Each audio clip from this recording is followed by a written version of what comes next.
The anime starts off with a few people shocked to find a huge iceberg in the snowy biome. After spotting a lady encased inside the iceberg, their leader tells the whole team to contact the arcane court.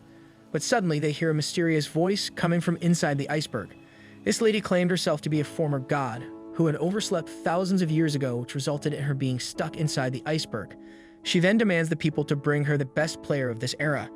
The scene then shifts to a reporter on a helicopter, where he's overseeing various types of games that are being held at the moment. Everyone around the world are watching the gods' games.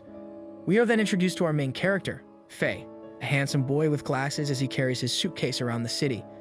Everyone is watching the gods' games, and this time there are 3 being held at once, which is quite unusual. Although there are a lot of players attending the game, the number of winners are very scarce. Faye then enters a building where everyone is shocked to see him. The girl from Overflow then greets Faye while stating that it had been 6 months since he was last spotted. Turns out Faye had been absent for 6 whole months because he was searching for a specific person who taught him how to play games when he was younger. Mrs. Overflow then invites Faye to the 17th floor to discuss an important matter. In the elevator, Mrs. Overflow told Faye that there was someone that she'd like him to meet. Apparently, the girl she was referring to was the red-haired former god who was previously encased in the iceberg. Years ago, the former god was playing tag with some humans. She then proceeded to hide under the seafloor where she fell asleep for thousands of years, causing her to be stuck inside an iceberg. Luckily, our main character here is the best player of this era. Mrs. Overflow then tells Faye to watch over the former god as he was the perfect person for this job. Mrs. Overflow then explains that in the past, spiritual beings known as gods have descended to Earth, and to this date, the reason for their descent is still unknown. Mrs. Overflow wants Faye to figure out why this god is still on this Earth, as he possesses the power to not die. Upon entering the room, it is clear that this god really loves to play games. Faye spots a dice and rolls the dice while predicting its outcome even before it reaches the ground. This amazes Mrs. Overflow, who thought it was a lucky coincidence. Suddenly, God comes out of her room. But upon seeing her, Faye was instantly reminded of the person he was looking for. Mrs. Overflow then introduces Faye to the god Leolisha. She mentions that Faye was the first player to reach 3 wins in the gods' games, a feat never done before, which makes him the best player of this era. She then mentions that Faye will be assigned as her supervisor from now on. However, Faye is still in awe as the god in front of him is a perfect replica of the person who taught him when he was little. Mrs. Overflow then snaps him out of his daydream and leaves him in charge of supervising Leolisha. As Faye was about to introduce himself, Leolisha flies towards Faye, which startles him. Leolisha then proposes to play a game in order to introduce themselves.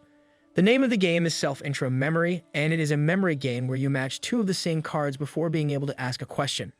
Each card has a question on it, and when you match 2 of the same cards, your opponent has to answer the question truthfully. Leolisha then shuffles the deck of cards, but Faye points out that she needs to reshuffle the whole deck as he's able to memorize the whole deck's position. This shocks the god as Faye was able to memorize the location of the cards very quickly. She praises Faye for not wanting an advantage even when facing a god. Leolisha then adds a twist to the game and she floats the whole deck of cards in different orbits and speeds. This will cause the card's location to constantly change, making memorizing it impossible. In another room, it turns out that Mrs. Overflow is secretly monitoring the 2 through a hidden camera placed in the room. The game then starts with Faye making the first move. He picked 2 cards, but both of the topics didn't match, making it Leolisha's turn. She bends over to focus on the cards more, but upon seeing this posture, Faye tells her to stop since this posture is a bit dangerous. She then leaps onto a chair and begins to choose her cards, but fails to match the cards either. After a few turns, Faye was the first one to match 2 cards. The cards he got was Hometown, and he proceeded to ask Leolisha about her whereabouts. Leolisha then explains that most gods are from the same place called the Elements. It is also the place where the gods' games are held and humans can only enter using a special door. Mrs. Overflow then explains that the gods' games appeared because the gods were bored. They handpicked a select few of humans and gave them prizes which made them gain superhuman strength or magic powers that made them eligible to challenge the gods. However, those powers can only be used in the elements, and as a reward for winning a game, they'll be able to use a part of their powers in the real world. Players will lose their arises if they lose 3 games and will complete the gods' games if they win 10 games.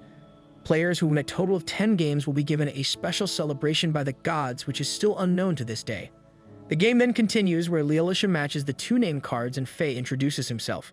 After a few rounds, Faye realizes something. Turns out there is a deeper meaning to this game, as there was a wild card which enabled them to ask any question they could think of. Seconds later, Leolisha matches the 2 blank cards which were indeed the wild card mentioned before.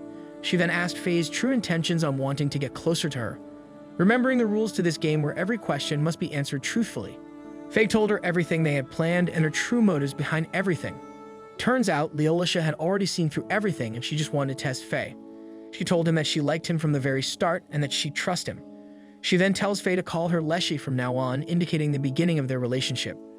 But before ending the game, Leshy then asked Faye on what he would have asked if he had gotten the wild card. Faye revealed that he wanted to ask why Leshy stayed on Earth and why she specifically chose him to be her supervisor. It's all because Faye was the only rookie who had gotten 3 wins in such a short period of time after his debut, which has never been done before. She then mentions that she wants to clear the gods' games with Faye as she's no longer a god herself. Turns out, Leshy came down to this realm because she wanted to play with the humans. However, the trip down here was a one-way trip, which meant she can no longer return to being a god. Her plan is to win 10 games with Faye in order to become a god again. Hearing this sparked Faye's interests as Leshy just revealed a reward for clearing the gods' games. She mentions that when a player wins 10 games, the gods will grant the players unlimited wishes. Leshy then drags Faye out of her room and brings him to the Divine Gate. They then entered the gate and challenged their first game together, Hide and God Seeks. The Titan God then caused some minor destruction in the surrounding buildings, causing debris to fall on the participants. They quickly use their abilities to shield themselves. However, Leshy is confused on why Faye isn't using his power. He then explains that his power is immortality, which isn't something that can be casted. Suddenly, a chunk of debris was going to fall on Leshy, but she effortlessly destroyed it, reminding Faye of her status as a former god. However, Leshy admitted she couldn't exert her full power, finding Faye's concern for her cute. 10 minutes ago, after passing through the portal, Faye and Leshy arrived in a place reminiscent of the city. They encountered other participants, including Asta, whom Faye greeted. Faye mentioned his recent return from his 6-month absence, surprising Asta. Leshy then introduced herself as well. Everyone was shocked by her presence, but she reassured them that she was on the human team. Suddenly, a small creature named Meep appeared, welcoming everyone. Meep explained that this is the Titan God's territory and that registration for the game is closed, resulting in 18 participants. Baldy then told his team to start the stream for the broadcast worldwide, and they were ready to begin. Miss Overflow watched the broadcast anxiously in hopes that Faye could fulfill humanity's mission by winning the gods' games. Meep then gave them instructions as Baldy reminded everyone of the Titan God's fondness for battle games. The girl then analyzed their chances in the previous games against the Titan God, realizing they had a 14% chance of winning with the current number of participants. But despite the slim odds, the group's hope remained high, especially with Leshy on their side. However, Meep delivered a twist. This time, the game wouldn't be a typical battle, but it will be a game of tag among the gods. Faye questioned the rules, thinking it was a regular game of tag within the confined area of the city.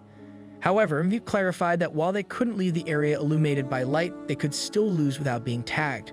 With that, Meep concluded the explanation, gatekeeping details about the winning and losing conditions. To make matters worse, they had only 5 minutes to flee before the game started, but the Titan's impatience led it to start early. As the Titan pursued them with great speed, the participants scattered, attempting to blend into the shadows cast by the buildings. Faye and Leshy found themselves with 4 others, including Asta, and one of them suggested hiding inside the buildings for safety. Asta agreed and began moving towards a building entrance, distancing herself from the group. However, Faye stopped her, cautioning against the idea as the Titan likely knew their approximate location. Just as he spoke, the Titan appeared and headed straight for Asta, leaving her no time to flee. Asta's sudden change surprised everyone. Her body turned red and her wind magic started attacking her friends. Seeing this, Faye quickly figured out that anyone caught by the god will become his ally, a rule Meep had mentioned. Even though Asta told them to run, she couldn't control herself and accidentally tagged 3 friends. The Titan also took out one of them, making more people join his side. With only Faye and Leshy left, they tried to run as far as possible, knowing it wasn't safe anymore. The Titan went after someone else, but Asta kept chasing Faye and Leshy. He then noticed that the number of players had changed a lot, from 18 against 1 to 14 against 5. However, he noticed that only half of Asta's body turned red, meaning she wasn't totally out of the game. Faye and Leshy understood each other without speaking and made a plan on the spot. They begin by trapping Asta to stop her magic, and then Leshy touches her to bring her back to their team. Faye realized they could get their friends back, and the Titan started chasing them again. Faye then told Asta to hide, leaving only him and Leshy to escape from the Titan. As they ran, Leshy noticed how well they worked together. Faye liked the challenge, and Leshy thought it was fun to see humans fighting gods so seriously. This reminded Faye of the girl from his past who loved games just for fun. Despite finding the game exciting, Faye was determined to figure out how to win. As they ran, they found themselves surrounded by all the 15 players who had been caught, leaving only Faye, Leshy, and Asta on the human team. Seeking refuge, they dashed into a building, with Leshy destroying the connector to the neighboring building to slow down the Titan's allies. However, the Titan was still on their trail, and they needed a plan to win. Reflecting on their situation, Faye realized they needed to make all the players switch sides to win. Leshy immediately grasped what he meant, understanding the game's hidden rules, which included elements of tag, hide, and seek, and another undisclosed game. With a clear strategy in mind, they split up. Leshy would bait the players out of the building, while Faye headed to the rooftop. As they executed their plan, the Titan destroyed the surrounding buildings, intending to end the game by trapping them. And Faye was determined to finish their plan before it was too late. Upon reaching the rooftop, Faye faced the Titan's imminent approach. The Titan tagged Faye, seemingly reducing the human team even further. However, thanks to his power to avoid death, Faye remained on the same team, defying everyone's expectations. Despite the odds still stacked against them at 16 against 3, Faye informed the Titan that the game was about to change. Explaining the hidden conditions of the game, Faye likened the city to a game board, where the gods' team took control of the pieces by tabbing them. Now it was the humans' turn to play and reclaim the players for their team. Similar to the game of Reversi, where pieces are flipped, the cityscape served as the game board. As Faye elaborated, the destruction of all the buildings marked the end of the game, similar to fill in the board in Reversi. The winner was determined by the side with more pieces left on the board. Further explaining the conditions, Faye revealed that when someone was tagged by the Titan and others changed teams without being tagged, it was because they were sandwiched against in a specific way that flipped their allegiance, following the rules of Reversi. Faye's ultimate goal was to distract the Titan, allowing Leshy and Asta to take action. As planned, the girls came out from hiding and Asta strategically threw 7 participants against the wall, lining them up as before. By touching 2 people, they reversed the allegiance of everyone in the rows, shifting the score to 10 humans against the Titan's team. With the last building collapsing, signaling the end of the game, the humans emerged victorious. Even the Titan god accepted the defeat gracefully. And as everyone returned to the human world, Ms. Overflow celebrated the historic victory, marking the first triumph of humanity against the gods in 35 days. This tag game garnered record viewership worldwide. Grateful for Faye's contribution to the victory, Ms. Overflow asked about his experience partnering with the former goddess. Faye expressed admiration for Leshy's impressive abilities and remarked on their remarkable synergy as a team. However, Leshy humbly attributes their success not to her former status as a goddess, but to the synergy they shared as a team. She reminds Faye that she used to play alone until they met, sparking memories of his solitary gaming days. Miss Overflow reflects on Leshy's strength even back then, but now together as a team, Faye can finally pursue his dream of completing the Gods games. She then asks about Faye's motivations for winning the game as she herself aimed to regain her goddess status. Faye then tells her that his goal is to find a person from his childhood, a mentor who taught him about games. Despite always losing, she encouraged him with a smile until one disappearing one day, leaving him longing to express his gratitude. Leshy finds Faye's wish intriguing but wonders if he has any other clues besides her love for games. Faye admits he only remembers her red hair, reminiscent of Leshy's own. As it couldn't possibly be her due to Leshy's 3,000-year entrapment in ice, she hopes Faye can find his mentor. However, Faye contemplates that meeting someone so similar to his mentor must be fate, and now, united as partners, they will strive to conquer the Gods games together. That night, Miss Overflow realizes that they needed more teammates to boost their chances in the God games. Ms. Overflow discloses that each team requires at least 10 people to increase their odds of winning. Since there's no limit to human participation, they'll only face off against one god per game. However, Leshy isn't open to teaming up with other people. Faye then uses online forums to recruit teammates while scouting for players near the registration booth. He knows a team captain named Ash and calls him to propose joining forces, citing their recent victory. Initially feeling honored, Ash agrees but changes his mind when he learns that Leshy is with Faye. He reveals Leshy's past bad reputation, stemming from an incident where she overreacted to a team mocking the Gods games, which resulted in them being in the hospital. Despite finding Leshy cute, Ash declines her inclusion due to her bad reputation, causing Leshy to feel disheartened. Disappointed but still determined, Faye seeks another team and finds one with a skilled game analyst, offering valuable strategic support. Faye reaches out to a team captain named Yuki, proposing to join their team. Initially excited, Yuki abruptly hangs up when she learns Leshy is with Faye. Confused, Faye questions Leshy about Yuki's reaction, prompting her to reveal a past incident where she accidentally injured Yuki during a practice match. Leshy insists she meant no harm and attempted to apologize, but Faye senses her unease and accuses her of lying. Leshy then recalls the incident, explaining her lack of control at the time. Despite feeling disheartened by the rejection, Leshy expresses her genuine curiosity about humans, hoping to interact with them positively. Realizing they may struggle to find vacant spots on existing teams, Faye suggests forming their own team. They set out to recruit members, prioritizing individuals with valuable skills. They then spotted a girl named Pearl who possesses teleportation abilities. This impresses Faye, and he considers inviting her to join their team. However, Pearl surprises them by expressing her desire to resign as an apostle. Leshy, however, is unwilling to let her give up so easily and proceeds to burn Pearl's resignation letter. As Pearl becomes flustered, they try to convince her that they want her on their team. Faye sweetens the deal by offering to treat her to a parfait if she listens to their proposal. Overjoyed, Pearl quickly agrees to hear them out and introduces herself, mentioning her mixed record of 1 win and 1 loss. This puzzled Faye even more since she tried to retire after just 1 loss. Faye then reaches out to Pearl, questioning her decision to retire. Turns out Pearl blames herself for her team's loss in the last game. During the game, their task was to protect the leader, but she accidentally swapped places with the team captain while being pursued, resulting in their defeat. Despite possessing the ability to teleport and swap places with others, Pearl feels that she isn't competent and believes her power isn't useful because of its limitations. Leshy tries to convince Pearl that it's okay to make mistakes and invites her to join her team, believing in a supportive environment where errors are embraced as part of the learning process. However, Pearl is determined to retire, teleporting away before they can persuade her even further. Leshy then suggests letting her go, but Faye proposes on investigating further, unwilling to let Pearl's fear decide her future. They decide to visit Pearl's dorm only to find it unlocked and empty. Initially, they thought that she had already moved out. However, Faye accidentally spots Pearl almost in her peak form, which surprises both Faye and Leshy.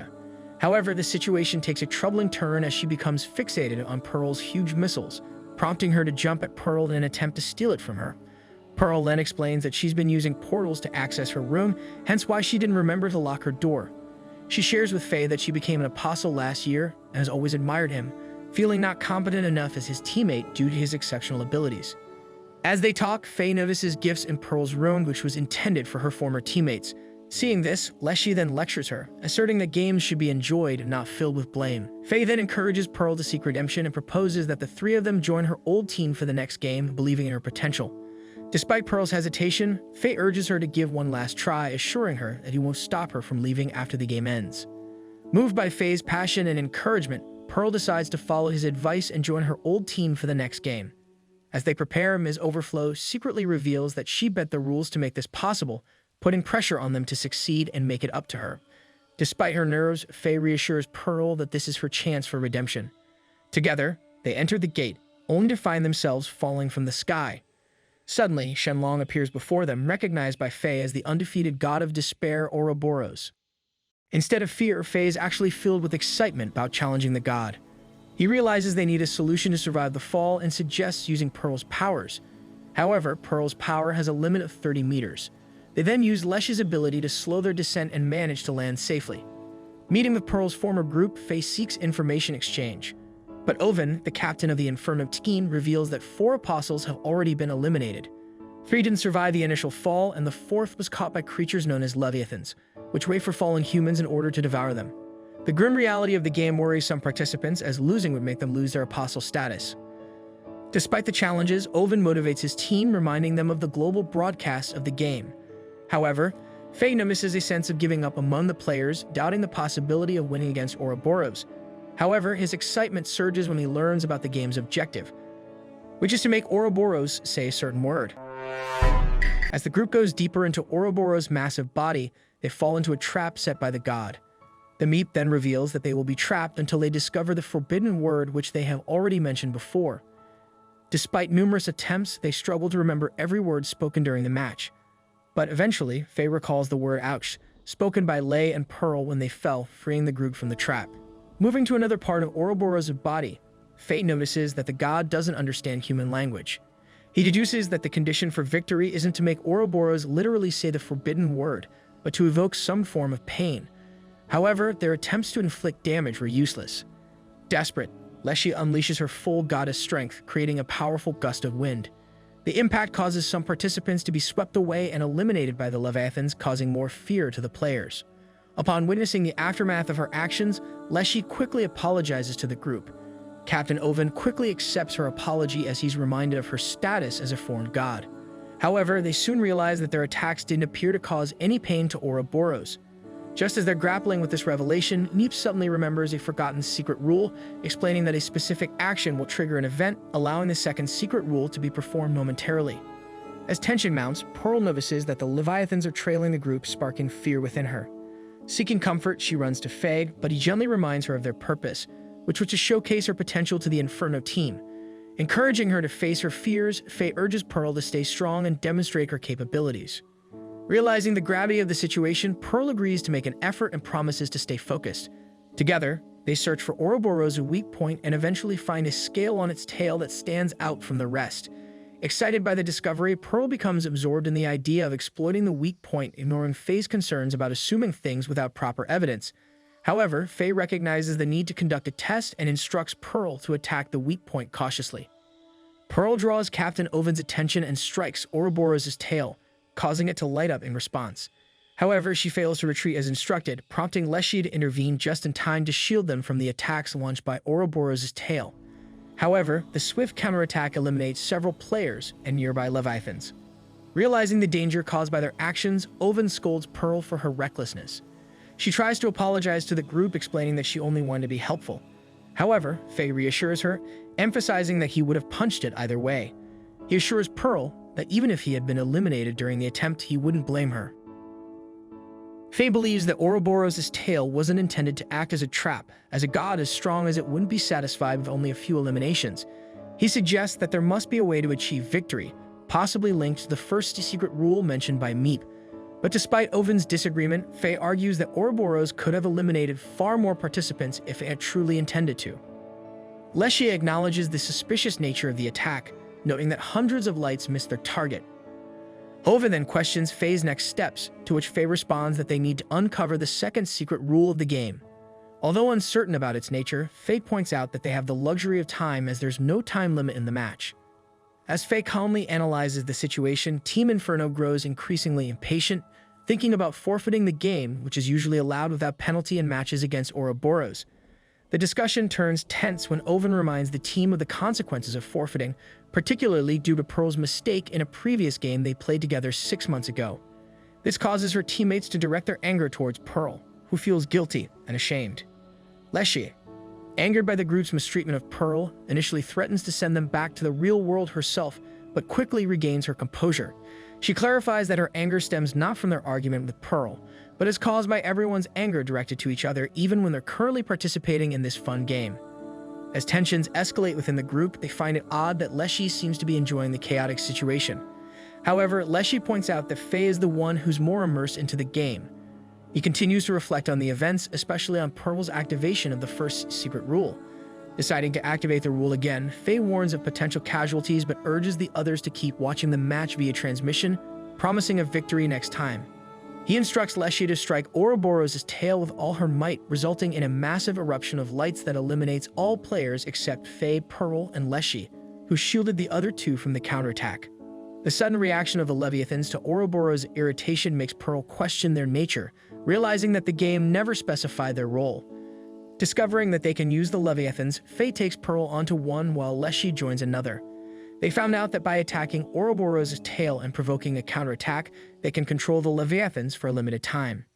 In this moment of revelation, Meep appears, elated that someone has finally reached the final stage of the game with the final task of making Ouroboros feel pain and say the forbidden word.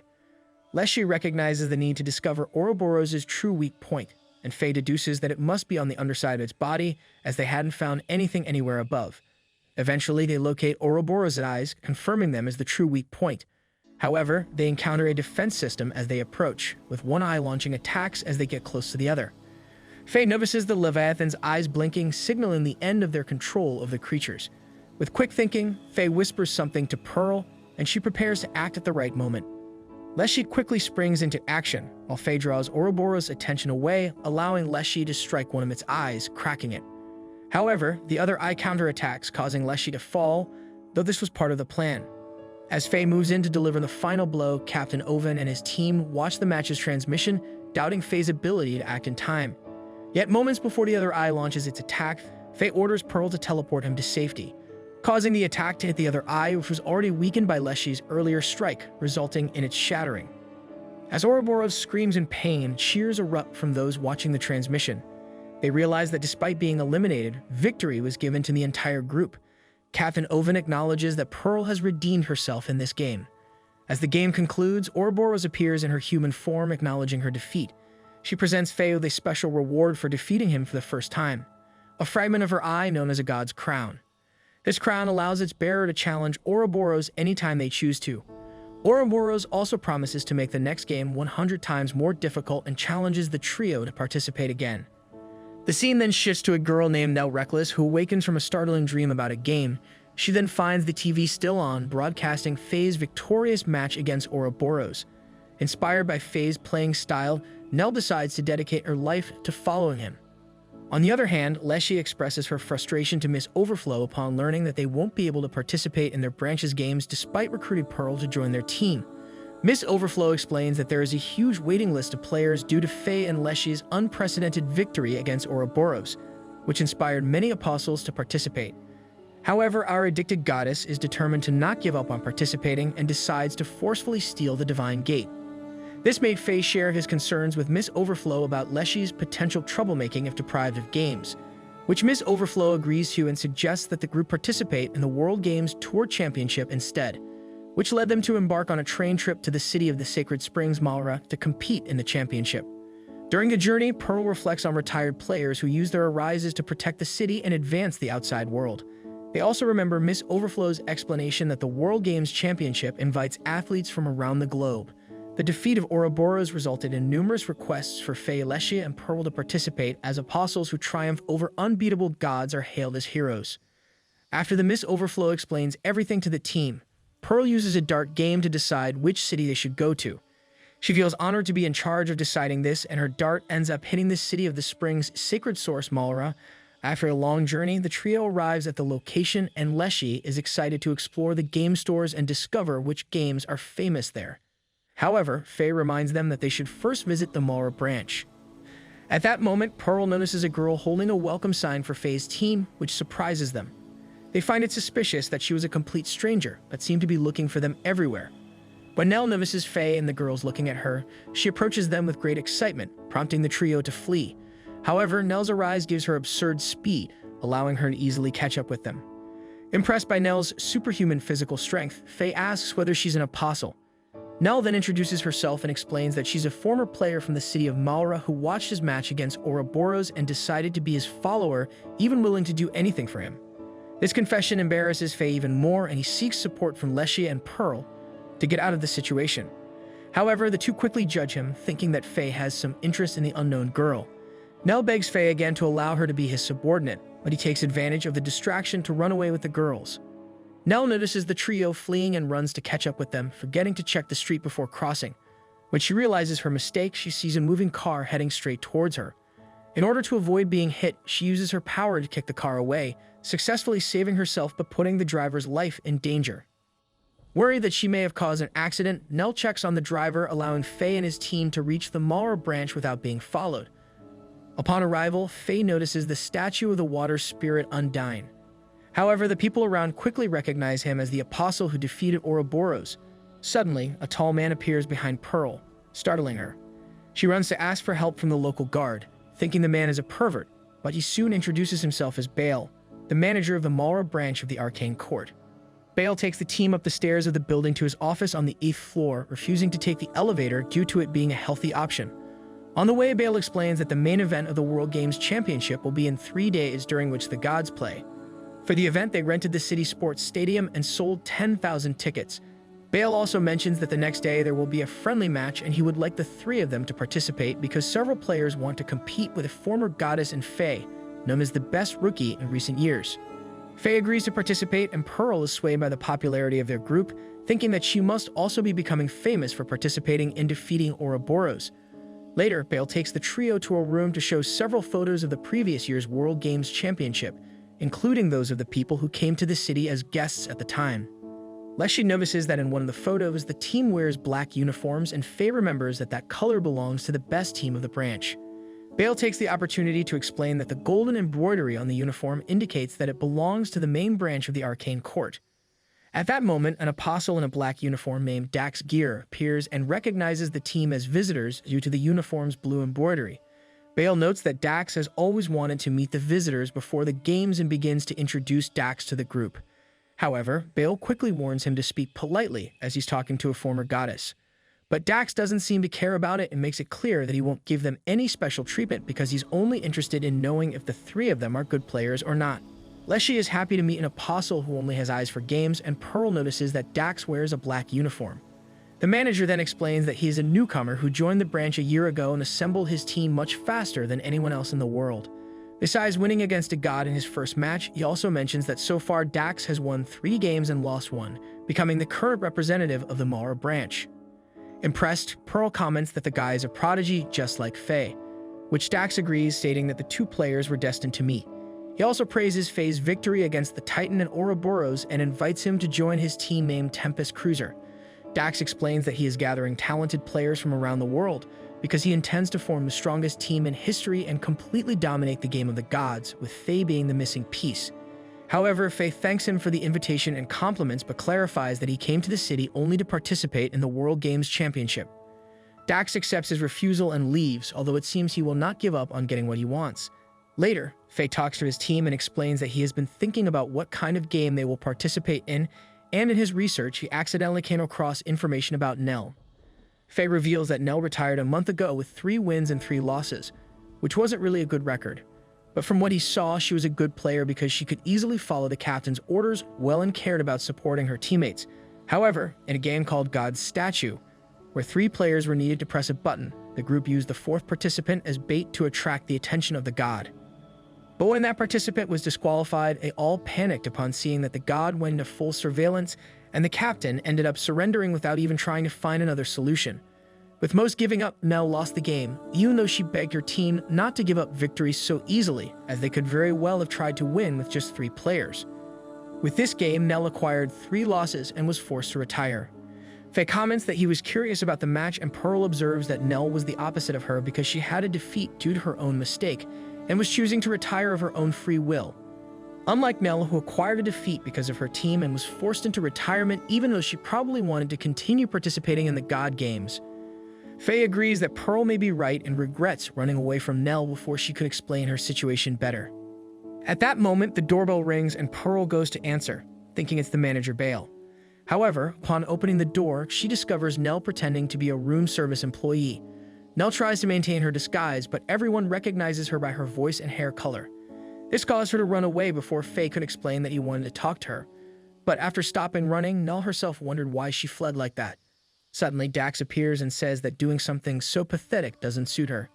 He then continues by saying that they both entered the branch as colleagues 2 years ago, but unlike her, he survived. Dax then points out about what sets them apart, which was just simply their teammates. Despite her amazing abilities, she was unlucky with her allies and was forced to retire. The trio prepares to play, excited to participate in a championship at a venue as grand as the sports stadium. Before they go, Nell shows up to warn them about their opponents, who will be Dax's team. Even for someone like Faye, it won't be an easy match because Dax's game sense is undeniable. Nonetheless, she tells them that she'll be cheering for the 3 in the audience, and they must win no matter what. This surprises the trio as they learned that Nell came there just to tell them that she'll be cheering for them, which made them happy nonetheless. Then the team heads to the stadium where a huge crowd awaits. Dax greets them and makes it clear that he came there to be the winner and is not willing to be humiliated. Faye observes that his opponent is intense, making it clear that this is a compliment. Dax explains that his way of acting depends on his opponent, and to make it a fair match, a random game will be selected from the thousands installed at the venue. Then Dax asks the operator to start the selected game, and an augmented reality video appears, causing various data to appear throughout the stadium, much to Faye's surprise. The game displayed on the screen turns out to be Subaroku, but with a twist. It's played with cards instead of dice. As this game requires 4 players, each team must choose 2 players. Dax then introduces Kelrich Shi from his guild as their second player. He then predicts that Faye will partner with Lesha, but Faye surprises everyone by choosing Pearl instead. Leshy wishes them luck and moves to the spectator's seat to cheer for them. With that, the game begins, accompanied by the host explaining the rules. The objective is simple: reach the finish line first or eliminate opponents by depleting their life points with traps and magic cards.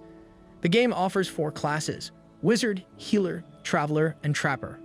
Before selecting their classes, each player receives 5 magic cards at random, divided into attack, recovery, and special cards, totaling 72 different cards to aid in victory. However, Faye receives a secret card exclusive to the Healer class, while Pearl gets a rare card usable when low on life points and cards. With a surplus of recovery cards, they base their role choices on their hands. Faye opts for Traveler class, followed by Pearl choosing the Healer class.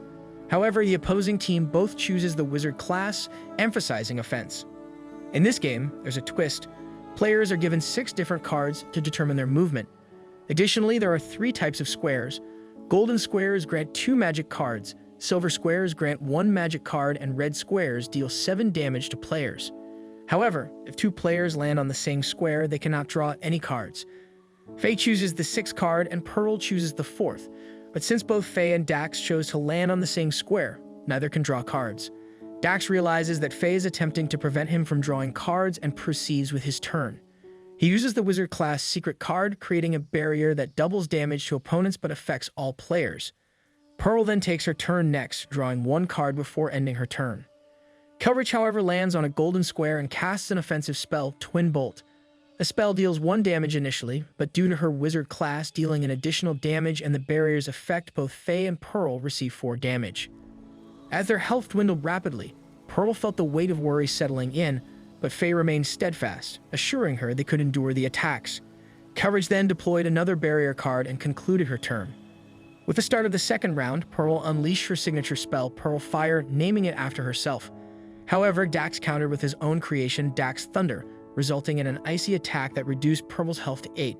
Responding to Dax's assault, Kelrich unleashed another devastating magic card, further depleting Pearl's health to just 1 point. In a desperate move, Pearl activated a card that negated 9 points of damage, leveraging her class perks. But Dax swiftly nullified any recovery magic with another card, rendering Pearl's attempt futile. Faye, however, reacted swiftly, using a card to nullify the damage and counterattacking Dax with a light sword, dealing 5 damage. He then played another card, sacrificing 1 from his hand to heal them both for 3 health points. Following suit, Pearl utilized another card to heal herself once more. As the third round began, Dax's unexpected move to the red square surprised everyone, inflicting 7 damage upon himself. Pearl then continued by erecting a barrier, nullifying all magic effects around her, while Faye opted for the golden square to draw 2 cards. Kelrich, brimming with confidence, initiated her turn with a devastating Mega Flame, breaking through Pearl's barrier. Following this, she played a card forcing all players to draw until they had 4 cards each. Before concluding her turn, Kelrich cast a timed magic set to activate in the next round. Upon landing on the red square, Dax's true strategy came to light. He aimed to reverse the trap's damage onto Pearl using a specific card. Faye, however, reacted quickly and countered with his own card. But to his surprise, Dax had already anticipated this move and sealed all of Faye's movements for the round. Kelrich then unveiled her earlier casted magic, which dealt damage based on the number of cards drawn by each player, leaving Pearl at 0 health. But Pearl activated a unique card triggered when her health hit 0, granting her an additional turn, albeit with 20 damage at the end of her turn. Capitalizing on her extra turn, Pearl launched a lightning bolt at Dax, reducing him to 1 health. She followed up with another Pearl Fire, which was countered by Dax's healing card. Kelrich then intervened with her own healing card, which was then promptly countered by Pearl's card, dealing damage equal to the number of cards she had played. However, Dax had already anticipated their moves and prepared a counter. He activated a card that redirected the damage dealt to him onto Kelrich, ensuring his survival. Thinking they had emerged victorious, Dax let out a triumphant laugh. Just as the tension reached its peak, Pearl unveiled her trump card, the rare card she had mentioned earlier. With this card, she retrieved the secret card that Faye had discarded earlier in the second round. This secret card transferred the 20 damage she was supposed to receive from her last dance card back to Dax, sealing their victory in today's game. As the match concluded, Dax's laughter echoed, declaring Faye as his destined rival and marking the beginning of their intertwined fates. This declaration puzzled Faye, who found Dax's behavior erratic. Nonetheless, he praised Pearl for her incredible performance. Pearl, however, couldn't help but question the opponent's seemingly heightened excitement despite their loss. After the match, Leshy went around the city to shop for rare games, proudly flashing her platinum credit card to the shop owners, knowing it had unlimited usage. She instructed the owners to ship all the games to their office in ruin. However, Faye quickly discovered her actions and gave her a little pep talk, reminding her that the card belonged to Miss Overflow, who had specifically told them not to overuse it. Leshy listened to Faye's warning but cheekily said she would finish her spree after buying out a few more stores. Once her shopping was done, they regrouped with Pearl, who had bought a lot of food as a self-reward for their victory in the previous day's game. Suddenly, a group of girls approached Leshy asking for a picture and her autograph. Leshy, who was often avoided in their hometown due to her dangerous reputation, was surprised by the attention. Pearl also noted that if people didn't know how dangerous Leshy was, they would find her cute. Faye was even more shocked when fans started approaching him, forming a long line for his autograph. He was in awe, having never received this kind of treatment, even in his hometown. Seeing the two crowded with fans, Pearl hoped she would also be acknowledged as she had participated in the game yesterday. However, to her dismay, no one approached her, leaving her feeling sad and hungry. Overwhelmed by the fan meeting, Faye mentioned it had been 6 months since he last signed anything. Hearing this, Leshy playfully asked for his autograph, attributing it to experiencing human culture. Faye, taken aback, asked for her autograph pad, which Leshy didn't have. She then told Faye to sign the back of her ribbon, wanting her autograph to be special and unique. The flustered Faye then agreed to her request and signed her ribbon. However, as he finishes, Leshy then mentions that she would treasure his autograph, making Faye blush even more. Suddenly, Pearl came back and questioned the two, mentioning that they were standing awfully close to each other. A huge crowd then caught their attention and they realized it was because of Dax. She explained that they were filming a broadcast about Dax eating in real time, which thousands of people found entertaining. Rumor had it that the show alone brought in twice the money of an average apostle. Suddenly, Kelrich joined the conversation, attributing the show's success to Dax's popularity. She boasted about Dax but clarified that they were just business partners with no personal ties or feelings for him, but soon excused herself to take pictures of Dax eating. Out of the blue, Faye called out to Nell, who had been watching the trio for quite some time. She quickly approached Faye, commended him for his performance yesterday, and proposed to be an analyst for Faye's team, but was quickly refused. Not wanting to give up, she then suggested being Faye's personal maid, which Leshy promptly rejected. After being rejected twice, Nell decided to leave but was stopped by Faye's words. He asked her about her true intentions, doubting that she really wanted to be an analyst or a maid. Faye then invited her to an arcane court meeting to be held the next day. At the arcane court, they were welcomed by Balaguer, who mentioned their upcoming battle against the gods. He explained that their headquarters had selected 12 members from their branch to assist in today's game. Confused, Nell butted in, questioning her presence there. But Bale explained that Faye had told him she wanted to observe the game. Faye, however, didn't disclose anything further and told her that a teammate is supposed to stay close and cheer for their teammates. He asked her to trust in him and cheer for them and proceeded to enter the game.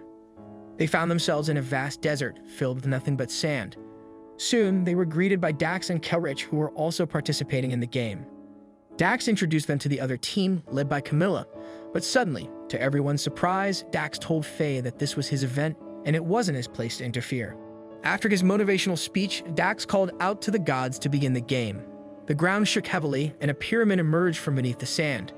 They were then greeted by an elemental Meep, who started explaining the rules of the game.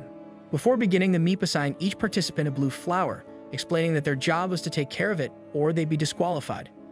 Once the buds bloomed, the flowers would show 3 different colors: the special golden flower, the poison flower, and the rest as white sandflowers. The goal of the game was to offer the sunflower to the highest level of the pyramid. Hearing this, Faye calculated the distance to the pyramid to be 2 or 3 kilometers. However, the catch was the gods' team, which was on defense, would try to steal their flowers during the game. When the enemy team was revealed, everyone was flabbergasted to see it was made up of cute cats. The cat's job was to take the flowers from their hands, but if the players managed to steal the cat's flowers, the cats would be eliminated. However, if the cats stole their golden flower, the whole team would be eliminated. The Meep also revealed that the gods' team would possess 1 golden flower and 1 poison flower. But if a poison flower was stolen, the opposing team would be debuffed and stunned for 5 seconds, resulting in their immediate loss. Their job was to protect the sunflower and let the enemy steal the poison flower. Faye then asked if it was allowed for them to exchange information about their flowers, and the Meep confirmed it was. Faye then nudged open his buds to find he had a normal sandflower. However, Pearl soon revealed she had the golden flower, followed by Kelrich revealing that she had the poison flower. The Meep advised them to carefully decide who would carry which flower, continued with Faye explaining the 3 winning conditions and begins strategizing with the team. Essentially, this game was a race across the desert with enormous cats trying to impede their progress. Initially, Faye intended to leave the sunflower with Leshia, but they realized it would be too obvious. So Leshia suggested that her holding the poison flower would be a better idea. They then sought a candidate for the sunflower, asking for players with superhuman arises, shocked to learn that Kelrich was also one. Faye asked the Meep whether trading flowers was allowed and was informed that it was possible. However, the catch was that throughout the game, they must always be in possession of one flower. If they were not, they would be immediately disqualified. However, a player could sacrifice themselves by throwing their own flower to another teammate. Suddenly, Dax approached Faye, who was lost in thought, and told him that he must be the one to decide the roles. As it turned out, he had lost a bet, and this time he would focus solely on supporting his one and only rival. Camilla then provided Faye with the other players' data for him to analyze. He then instructed everyone to give him their flowers to shuffle and assign to each of them. After assigning everyone their flowers, Faye explained his strategy. He instructed everyone to keep their flowers a secret, aiming to confuse the god's team and prevent them from targeting the sunflower. He asked everyone to trust in his strategy, thus beginning the game. The Meep then introduced the god they were facing, who descended from the sky and landed on top of the pyramid. Using telepathy, the god introduced himself as Mathma II and summoned a flower of his own. This led them to speculate that the flower in his hand would be opposing team's sunflower. As the game commenced, both Faye and Leshia revealed that they were the flower carriers. This led others to speculate that both the poison and golden flowers were distributed between the two of them. However, Balegar pointed out that this might also be a bluff, a likely possibility. Everyone was confused by their actions, but Dax and Nell looked forward to whatever plan Faye had in store. The Meep then officially began the game, and everyone sprinted towards the pyramid. Rumbling could be heard from the distance as hundreds of cats started to emerge from beneath the sand. Despite the chaos, Pearl took a moment to admire the cuteness of the cats. The god revealed that there were 1667 cats against the 15 humans in this match, which everyone deemed unfair. Camilla mentioned that initially she only saw 3 cats and the god, so she thought the game would be easy. But Kelrich dashed past everyone even without activating her Arise, which impressed Faye. He calculated the speed difference between the cats and the players, realizing that the cats were designed to outspeed the players. He speculated that they only had 30 seconds left before the cats caught up to them, prompting the need for a new plan. Suddenly, a mage cat appeared out of nowhere and caused a huge sandstorm, blocking their path. In this game, players would also get penalized if they ran too far away. As they tried to devise a plan, some of the cats had already caught up to the players, eliminating them. A player attempted to attack one of the cats, but it remained unaffected and regenerated its body. As Camilla was about to be attacked, she cast a frostbite spell, immobilizing the cats. Dax also joined in, blowing a huge chunk of the cats using a spell he named Dax Hurricane. However, one cat managed to catch Pearl off guard and slightly tore her clothes away, revealing her undergarments. As she tried to escape, a perverted cat caught her, worrying Faye. Witnessing this, Kelrich punched the perverted cat, saving Pearl from being eliminated. As their numbers quickly dwindled, Leshia used her powers to split the ground into 2, slowing down the cats. Kelrich, however, worried about upsetting Leshia and the consequences it might have on the human world. To their surprise, the terrain quickly regenerated, controlled by the god's powers within the game's elements. Spotting an oasis in the distance, Camilla questioned its purpose, but Dax urged them to focus on the goal, the pyramid. Despite their efforts, the cats quickly caught up again. Faye instructed Leshia to use her powers once more to slow them down. But this time, the cats managed to jump over the gap and block their attacks with defensive magic. In a desperate mood, Camilla sacrificed herself to distract the cats and slow them down with her magic. As they ran, Kelrich advised Dax to hide his flower, but he kept it in his hand as a precaution. Suddenly, the mage cat punished them again for going too far, catching Dax in its sandstorm. Pearl attempted to save him with her portal, but it was too late, and they watched helplessly as Dax was engulfed. Enraged by Dax's fate, Kelrich decided to stall the cats, joined by Leshia, who revealed she didn't actually have the golden flower. They split into 2 teams, one aiming for the goal while the other stalled the cats. In the real world, Camilla apologized to Balegar, who commended their performance and asked about the golden flower. She speculated that Faye should be the one with the gold flower, as they were headed for the pyramid. Dax met Nell and informed her that he had fulfilled their bet, urging her to watch the game closely. Back in the elements, Mathma congratulated them for their progress and challenged them to finish. Suddenly, more cats emerged, holding Faye in place, intensifying the challenge. In a bold move, Faye throws his flower to Pearl and instructs her to finish the game. Pearl uses her powers to teleport above Mathma and delivers a powerful punch to his staff, successfully stealing the flower. However, her triumph turns to dismay as she realizes it's the poison flower. The god had anticipated this, revealing that the true golden flower was hidden in the oasis, a place most would overlook. As the god retrieves the flowers from Pearl, he's shocked to find neither she nor the others possess the golden flower. Faye then reveals the golden flower, explaining he had two flowers all along. Dax had secretly transferred it through Pearl's power during the sandstorm created by the cat mages, hiding the transfer effectively. Impressed by their strategy, the god still challenges Faye, but Leshy's clever move of giving a cat the poison flower stuns the god for 5 seconds, giving Faye an opportunity. Utilizing Kelrich's strength, Faye reaches the top of the pyramid, securing their victory. With the flower atop the pyramid, the human team wins. The god congratulates them and awards Faye with the golden flower.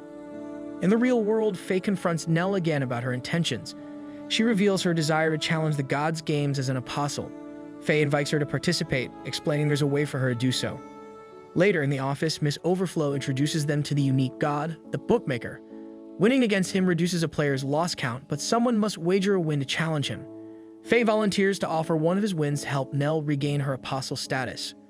The scene shifts 96 hours later, showing Nell facing the Bookmaker, troubled but determined as he takes the form of herself. Back in the present, Faye is deep in thought, confident about their upcoming match against the Bookmaker. As they travel back to Ruin, Nell is visibly nervous. Pearl, sensing her tension, playfully blows into Nell's ear, easing her anxiety. Faye then explains more about the Bookmaker, emphasizing that the match will be a one-on-one battle. By wagering one of Faye's wins, they can reduce Nell's loss count, allowing her to rejoin the god's games. Nell feels uneasy about wagering one of Faye's precious wins. Faye, however, seems unfazed, which prompts Nell to lecture him on the importance of his achievements. She highlights that the chance of someone winning against the gods is a mere 11%, making each win incredibly valuable. Faye reassures her, stating they have a chance against the Bookmaker. Pearl is skeptical, but Faye admits he doesn't have a specific plan yet. He hints at having some crucial information he cannot disclose, but admits he has never faced the Bookmaker himself. Leshy, ever optimistic, expresses her confidence in Nell. She encourages her, emphasizing that there's no way Nell will lose after wagering Faye's wins and rejecting the world tour for this challenge. Feeling the immense pressure of their expectations, Nell faints, bringing the scene to a close. At the main branch, they meet again with the one and only glorious Miss Overflow, who congratulates them on their world tour performance. She welcomes Nell warmly, accepting a souvenir as a gesture of apology for the trouble caused. Miss Overflow then asks Nell when she wants to challenge the Bookmaker, probing into her confidence and readiness. After a brief discussion, it was decided that the match would be held the next day. Back at the girls' dormitory, a welcoming party is held for Nell to celebrate her joining their group. Leshy, fascinated by the softness of Pearl's bed, falls asleep almost instantly. Nell then expresses her gratitude to Pearl for the warm welcome. Pearl, in turn, shares her relief at having another ordinary person in the party, as she often felt out of place among the more powerful members. Touched by this, Nell hugs Pearl, causing their drinks to spill accidentally. Pearl then suggests they take a bath together. As soon as this idea is proposed, Leshy quickly excuses herself, urging them to go ahead without her. In the bath, Nell is taken aback by Pearl's sleeper build, particularly her melons. She comments on the size of Pearl's melons, expressing envy, and quickly understands why Leshy might have avoided bathing together. Pearl, however, trying to shift the focus, compliments Nell's thighs, calling them one of her charms. This boosts Nell's confidence, and she imagines Faye being attracted to her thighs. The scene shifts to them standing in front of the Heavenly Gate, where Miss Overflow explains the rules of the upcoming match. It will be a pure one-on-one battle against the god, with no outside intervention allowed. The match is designed in such a way that no cameras will work in the Bookmaker's realm. As they enter the Bookmaker's realm, they find themselves in a dark room resembling a casino, with a poker table at its center. Nell is confused and questions the Bookmaker's intentions. A voice from the distance reveals that this realm is a manifestation of Nell's own mind. The room's darkness represents her insecurities, while the strong ceiling lights symbolize her willpower. Pearl is shocked to see the Bookmaker taking on Nell's form. The clone introduces herself as Grimoire, explaining that the Bookmaker is just one of her many aliases, as she is known by around 200 different names. Before beginning the game, Faye tries to confirm the game's rules and states that he will be wagering 3 of his wins. Shocked by this revelation, Pearl and Nell initially deny his wager, but Faye insists that it is okay. They seek Leshy's help, but to their surprise, Leshy also agrees with Faye's wager. Grimoire, approving the bet, chooses poker for today's challenge. She explains that she is currently in a good mood as it has been ages since she was last challenged. Before starting the game, she reminds the others to stay silent as giving advice or cheering is not allowed. In this game, each side is granted 5 coins representing their lives. They receive 5 cards, each with 1 chance to discard unwanted cards. In the first round, both players discard 3 cards, indicating they both have a 2 pair. Grimoire tells Nell to bet first, and Nell raises the bet by 1 coin. To everyone's surprise, Grimoire goes all in. Trying to uncover her intentions, Nell deduces that this isn't a bluff, as the god wouldn't risk ending the game in the first round. Reluctantly, she folds, saving herself from an instant loss but leaving her with 3 coins going into the second round. In the second round, Nell receives a weak hand and decides to discard 4 cards. Grimoire, however, discards only 1, making Nell second-guess herself. Nell raises the bet, but Grimoire quickly matches it. This makes Nell think Grimoire has a better hand, causing her to fold once again. It is then revealed that Grimoire was bluffing and Nell could have won back her coins had she matched the bet. Suddenly, the god mentioned the reason for Nell's loss is because she had no intentions to win. From the start, Nell only intended on not wasting Faye's wins, while not having the intentions to win. She warns her that she won't be able to win if she does not risk anything. Entering the third round, Nell is left with 1 coin left and decides to discard 1 card, leaving the outcome of the match to the final card she draws. As she draws the last card, she is in disbelief as this was not the outcome she had wished for. Grimoire soon reveals her hand and ends the game in a 3-0 sweep. In denial of the outcome, Nell passes out in front of everyone. The god, disappointed by her lack of strength, takes 3 of Faye's wins and tells them to go home. However, Faye suddenly told Grimoire that all this has been going according to his plan. He continues by challenging the bookmaker into another game, wagering 3 more of his wins. Faye thanks Nell for her hard work and tells her that she has been supporting him all this time. Accepting the challenge, the god alters the room once again, revealing her game of choice. Grimoire's realm shifts again, taking on the guise of the god's casino, a testament to the complexity of Faye's mind. In her true form, unable to mirror Faye's appearance or arise, Grimoire lays out the rules for their challenge. She declares that she will cheat in each game using a single method, and Faye's task is to discern the method used. Leshy, filled with confidence, laughs and reassures the group to trust Faye. The first game is a simple coin flip. Grimoire explains the process. Nell, as the first dealer, flips the coin twice, once before and once after Faye chooses a side. Despite Faye's analytical efforts, he fails to detect the cheat, and the coin lands opposite his choice, resulting in his loss. Faye reassures Nell that it's not her fault and urges Grimoire to move on to the next game, aware of their limited time. The second game is poker, with Leshy acting as the dealer. She shows them the new cards, shuffles, and deals 5 cards each. Faye receives a 2 pair with an ace, a solid hand. Grimoire, wishing him luck, asks about his hand. In a surprising move, Faye decides to switch his entire hand, relying on luck to reveal the cheat. Grimoire then reveals her hand, a straight flush, shocking Faye as he is unable to detect any signs of cheating during the game. He suspects manipulation of objects through the god's power, but it doesn't account for the improbable straight flush. Faye and the group proceed to the third game, Old Maid, with Pearl as the final dealer. Her nervousness causes her to fumble the cards, but she eventually distributes them, leaving Faye with 1 more card than Grimoire. During the game, Grimoire takes the joker from Faye's hand and shuffles her own cards. Faye manages to match a pair, leaving him with 3 cards and a 66.6% chance of winning. However, when he chooses a card, he is shocked to receive the joker, losing the match.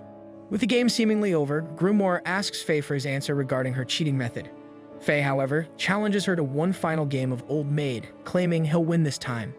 Fast forward to the end stages of this game, and to Grimoire's surprise, Faye successfully avoids drawing the joker, which had been affected by her cheat. Faye reveals that the cheat Grimoire used in all the games involved his friends. He explains that the god manipulated the cards using Pearl's powers, but only when the joker was in her hand. In the last match, Faye avoided creating this condition, thus outsmarting the god.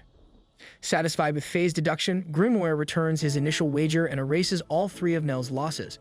Before ending the game, the god questions Faye's true intentions as he risked all his wins for an uncertain outcome. Faye explains that he calculated everything from the start, wanting everyone to finish the god's game together. Grimoire thanks Faye for the match and wishes them luck in clearing the god's game, teleporting them back to the human realm. Back at the office, everyone celebrates their victory against Grimoire and welcomes Nell to their party. As they prepare to report to Mrs. Overflow, they are informed of a significant problem in the god's game. Mrs. Overflow explains that 200 players were forcibly assembled in a huge labyrinth and must complete it to return. It has been 57 hours since the game started, and none of the players have returned.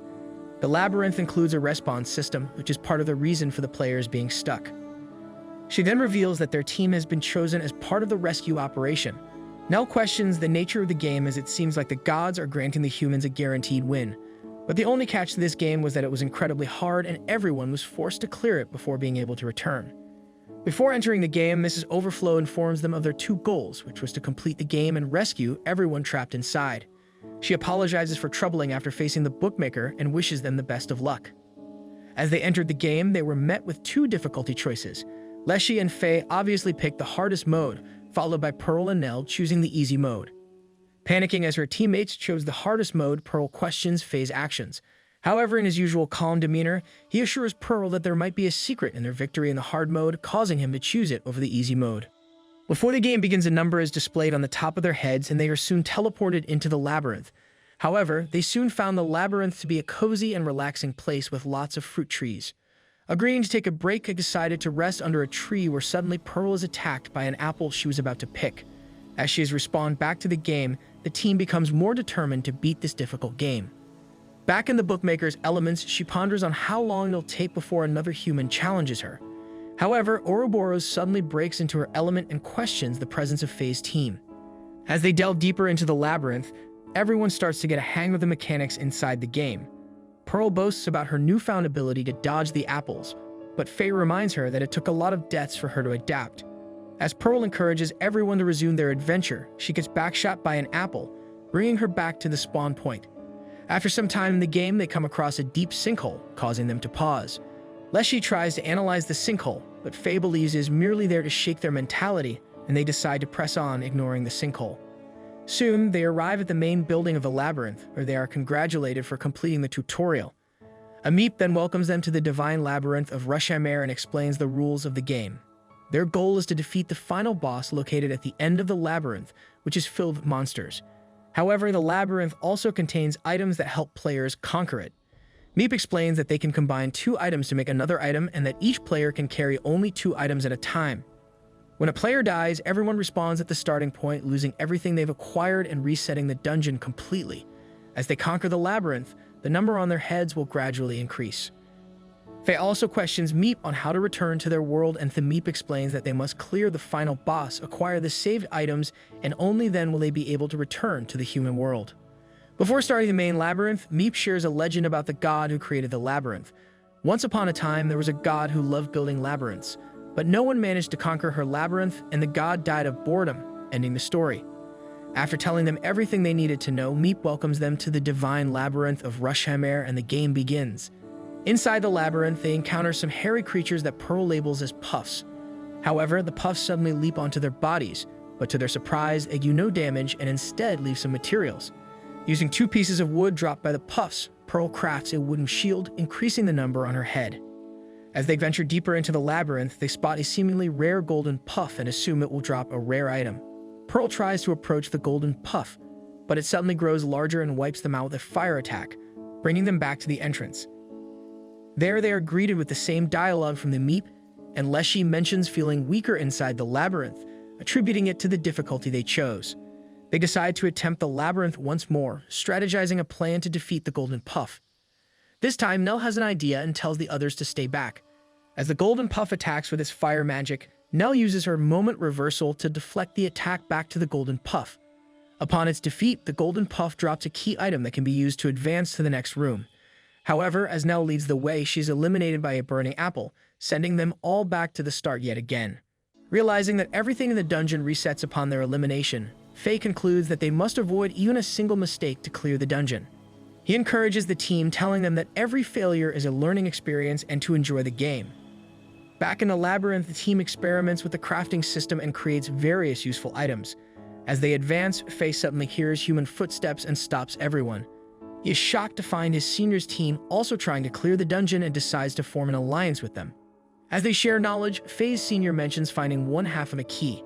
Seeing this, Nell quickly gives them the other half obtained from the golden puff.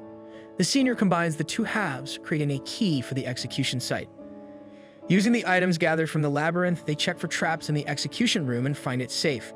However, they soon feel something is off and discover breathing coming from an area of the dungeon.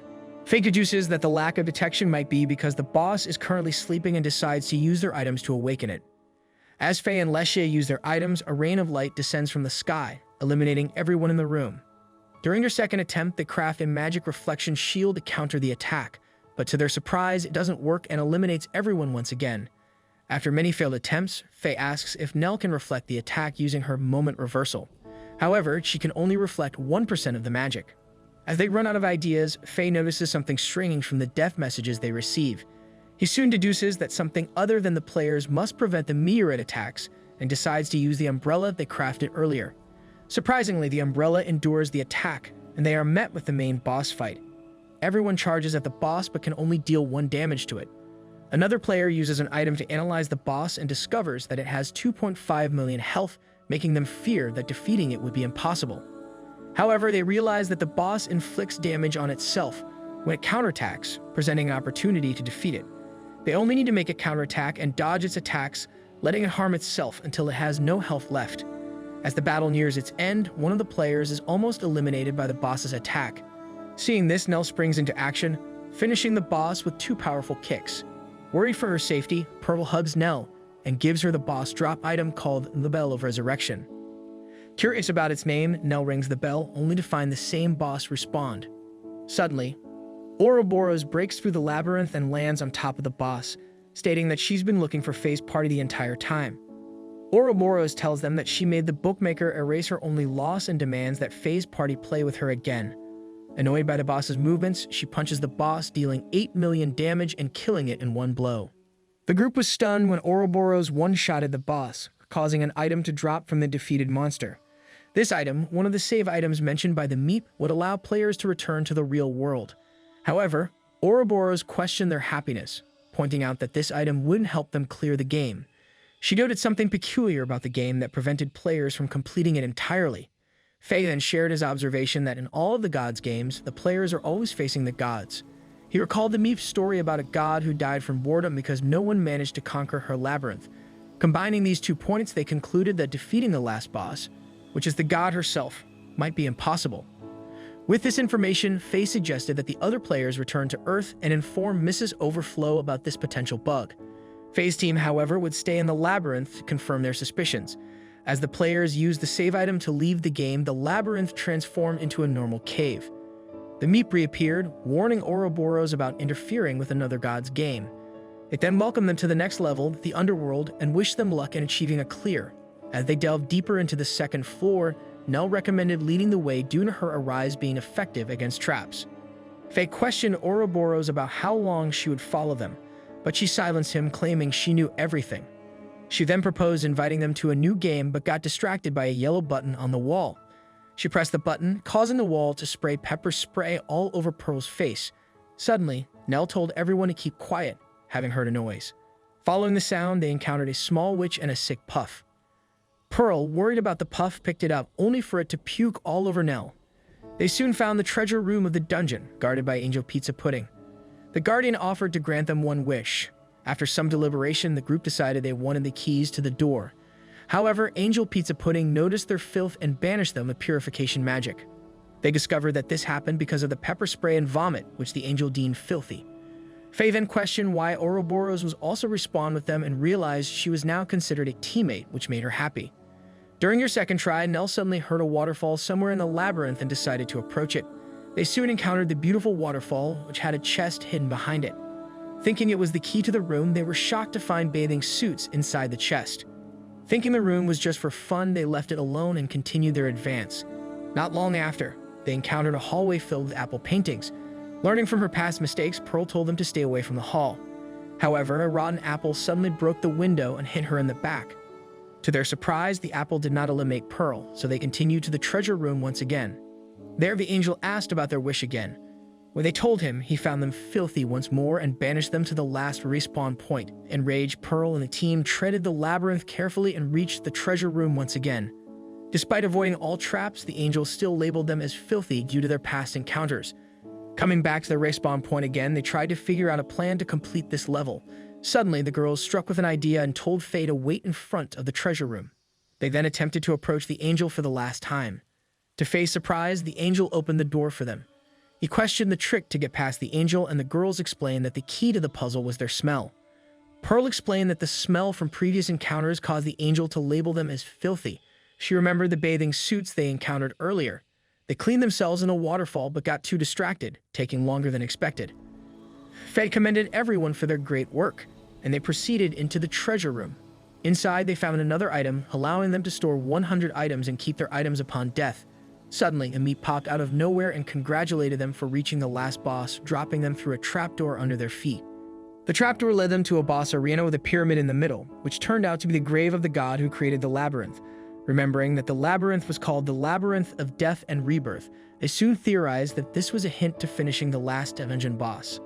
Pearl tried to use the Bell of Resurrection she got earlier from the lion boss, but nothing happened. Faye recalled the words said by the god from the Meep's initial story and concluded that they must first finish the dungeon before challenging the god. He pointed out the release value given to them when they entered the game and figured out that they had to make it reach 100. This meant they had to explore every part of the dungeon, obtain every item, and uncover all the secrets behind the dungeon's gimmicks. Initially, the others were worried this might take a long time to achieve. However, Faye reminded them that they could accomplish this if all 200 players worked together. The scene shifted to Faye's senior entering the dungeon, seeing that they had collected multiple copies of the dungeon's items. Faye welcomed his senior, who asked about the map they had made to conquer the dungeon. He then gave his senior the key item and told him to assist in collecting the dungeon's items to reach max completion. Suddenly, Pearl and Nell rushed over to the duo and revealed that they had discovered something new when they'd brought the sick puffs to the waterfall. The cured puffs led them to a secret village and gave them a secret item, making them friends with all the puffs. Everyone from the other branches also participated in clearing the dungeon, splitting into multiple teams to speed up the process. Faye's team then discovered another hidden room with a Sphinx statue and a big ruby. As they talked, the Sphinx statue suddenly transformed into a hidden boss, claiming to be stronger than any other boss they had encountered before. However, as it finished its transformation, Ouroboros punched the boss once, sending it flying and obliterating it. Realizing what she had done, the same Meep appeared in the room and kicked her out of the labyrinth. While being transported, Ouroboros wished the others good luck and told them she would be waiting for them to clear the game. As they neared the end of the dungeon, everyone was tired from non-stop exploring. Suddenly, Pearl came back once more and told Faye that they had found the final gimmick in the dungeon. They were brought to a shrine with multiple face dice and were instructed to make everything into one. Faye tried to attempt the gimmick but found it too hard as the dice had 24 faces, making the probability too small. Dax soon appeared behind them and told the group to leave this gimmick to him. Before attempting the gimmick, he cleaned all the dice, not wanting to dirty his godly hands. As he rolled the dice, he instantly made all of them into one, completing the challenge in a single try. After completing the gimmick, they receive an item capable of reversing death once, and their release value skyrocketed to 99,999%. This puzzled everyone, since this was supposed to be the final gimmick. Faye recalled one unexplored area, the huge hole near their spawn. Believing the hole to be the last gimmick, they jumped down, and the number turned to 100%. The hole was a shortcut to the dungeon's last boss, hidden in plain sight. Upon meeting the conditions, they rang the bell again, causing the pyramid to glow and reviving the labyrinth's god. The god introduced herself as Anubis, the god of the underworld, and congratulated them for completing the labyrinth. She then summoned every monster in the dungeon, shocking the group. As the battle commenced, she ordered the lion to use its special move. Having faced the lion before, they quickly equipped the umbrella, deflecting its attack and annihilating everything around it. Baffled, the god accidentally obliterated the lion with her staff.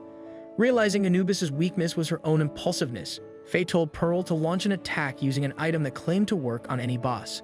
They found out the attack did nothing, and Anubis continued summoning more minions while chanting her ultimate spell. These puffs posed no threat as they had obtained an item to befriend all puffs. Anubis changed the rules and completed her chant, obliterating everyone in the arena. Everyone perished from her ultimate attack, but the item from the last gimmick reversed their deaths before shattering. Surprised they were still alive, Anubis spammed her erase spells, casting her ultimate spell one last time. This time, the boss sealed all their items, leaving them no chance to counterattack. Desperate, Nell charged towards the spell and used momentum reversal to reverse it, which surprisingly worked. Still unsatisfied, Anubis summoned all her minions and cast her ultimate attack, but she cleared the path and Pearl used her powers to teleport them away from the impact. The blast destroyed the entire arena, but they survived due to everyone's efforts. As Anubis descended, she revealed her satisfaction that someone cleared her game and withstood her attacks. She rewarded the humans with victory and gave Faye a special item allowing them to summon anything from the labyrinth into the real world. Anubis wished that Roop luck and told them she would be waiting to challenge them again when the time came before vanishing into the sky. Back in the real world, everyone congratulates Faye and his party who successfully cleared the unbeatable game, while they once again plan to challenge the next God Games. This then concludes the full recap of this anime. If you enjoyed this video and want more of it, go ahead and hit that like button down below and don't forget to subscribe to the channel. Thank you everyone for helping us in reaching 5,000 subscribers. Let's continue to grow this community and help us reach a new goal of 10,000 subscribers.